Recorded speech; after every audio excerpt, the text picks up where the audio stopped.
Well, hello there. A focused and calm Mike Pence won last night's debate, at least according to the latest CNN ORC instant poll. That's science, with respondents saying he outperformed Kaine 48 to 42%. Now, keep in mind, the poll indicates the instant reaction of debate watchers. Will Trump take a page from his sidekick and tone it down in the next presidential debate? And should he? And what's Clinton's best strategy going forward? So many questions, only one man to ask. Bret Baier, Fox News chief political anchor and host of Special Report. Welcome back, Bret. Hey, Kennedy. Do you think the Clinton camp was surprised by the way the debate went last night? I think so, a little bit. I think they were surprised at how well Mike Pence kind of parried off some of the attacks and interruptions by Senator Kaine. Senator Kaine did his job. He was the attack dog. He was going to try to paint Mike Pence with Donald Trump. Every time Pence tried to say something else, Kaine would say, what about this, and taxes, and this, what he said and tweeted.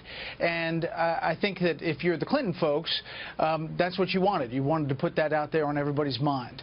But Pence looked better, he looked calmer, and he made the argument of change pretty effectively and made Tim Kaine look a lot like Al Gore in 2000. Yeah, and he also made Donald Trump's case better than Trump has been able to make it himself, according to Politico.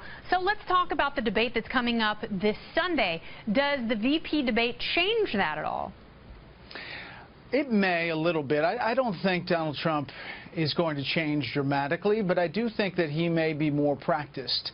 I'm hearing that he's going to take a couple days to really bear down what that means, what that looks like. I don't know. Remember, yeah, this is a town hall format, so you're interacting with people, and it's a different kind of environment, and it'll be interesting to see how the candidates do. Yeah, I mean, I predict that he will do better in that environment than he did behind a podium, because one person that he's debating against for 90 minutes, that certainly was not in his wheelhouse, but I think a room full of curious people, he may do better there. Let's shift a little bit to a new poll that claims Libertarian nominee Gary Johnson has 24% of the vote right now in New Mexico. A win, still very much a long shot for the ticket there, but if he can pull it off, it could set up a scenario where neither Clinton nor Trump gets the 270 electoral votes they need to win. In other words, total chaos. So, yeah. So Bret, if neither Hillary nor Donald get to 270 because Gary Johnson and Bill Weld magically take New Mexico, that means that the House essentially is going to vote in the next president, just like on VP.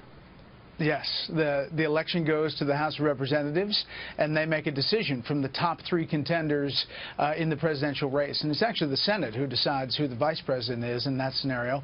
But that is a big, big long shot. Yeah. Even if Gary Johnson, who, by the way, is a former governor of New Mexico, they know him well there, a Republican governor in a blue state, they like him there a lot.